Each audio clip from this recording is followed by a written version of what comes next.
விஜயோட மனைவி சங்கீதா ஏப்ரல் 27 பாத்தீங்கன்னா குடும்ப நல நீதிமன்றத்துல விஜய் கிட்ட விவாகரத்து கோரி மனு தாக்கல் பண்ணியிருந்தாங்க. இதை தொடர்ந்து இன்னைக்குமே சங்கீதா அவர்கள் பாத்தீங்கன்னா மறுபடியும் மனு தாக்கல் கொடுத்திருக்காங்க. இப்ப இந்த ஒரு விஷயமும் பேரதிர்ச்சி ஏற்படுத்தி இருக்கு. ஏற்கனவே சங்கீதா முதல்ல கொடுத்த மனுவுல விஜய் வேற ஒரு நடிகையோட தொடர்புல இருக்காங்க, அவர்னால எனக்கு நிறைய மன உளைச்சல் ஏற்பட்டிருக்கு, அது மட்டும் இல்லாம பொருளாதார ரீதியா என்ன ரொம்பவுமே டார்ச்சர் பண்ணிருக்காரு, அவர்னால எனக்கும் என்னோட பிள்ளைங்களுக்கும் அவமானம் மட்டும்தான் ஏற்பட்டிருக்கு, இதனால விஜய் கிட்ட இருந்து எனக்கு விவாகரத்து வேணும் அப்படின்னு சொல்லிட்டு அந்த மனுவுல விஜய் குறித்து பல விஷயங்களை குறிப்பிட்டிருந்தாங்க. இந்த நிலையில இன்னைக்கு பாத்தீங்கன்னா சங்கீதா மறுபடியுமே மனு தாக்கல் பண்ணிருக்காங்க.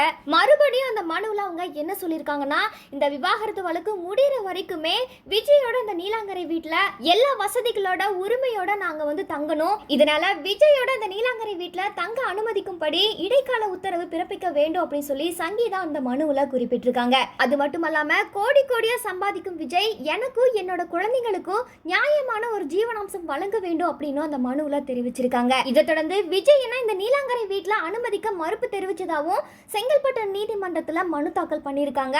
இந்த நிலையில நான் அந்த வீட்டுல இந்த விசாரணை முடிகிற வரைக்கும் தற்காலிகமா எந்த ஒரு இடைஞ்சலும் இல்லாம நான் அந்த வீட்டுல தங்கணும், இதுக்கு நீங்க அனுமதிக்கணும் அப்படின்னு சொல்லி நீதிமன்றத்துல மனு தாக்கல் பண்ணியிருக்காங்க. இந்த ஒரு முடிவை சங்கீதா எடுக்க காரணம் பாத்தீங்கன்னா கண்டிப்பா அது விஜய் மட்டும்தான். ஏன்னா நேற்று த்ரிஷாவும் விஜயும் இவ்வளோ பிரச்சனைகளுக்கு மத்தியில அந்த திருமணத்துல ஜோடியா கலந்துக்கிட்டாங்க.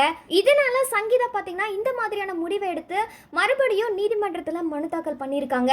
இந்த மனுவுக்கு நீதிமன்றம் என்ன பதிலடி கொடுப்பாங்க அப்படின்றத நம்ம பொறுத்திருந்து பார்க்கலாம். மேலும் விஜய் மற்றும் சங்கீதாவோட விவாகரத்து குறித்து உங்களோட கருத்துக்களை மறக்காம கமெண்ட் செக்ஷன்ல பதிவு பண்ணுங்க.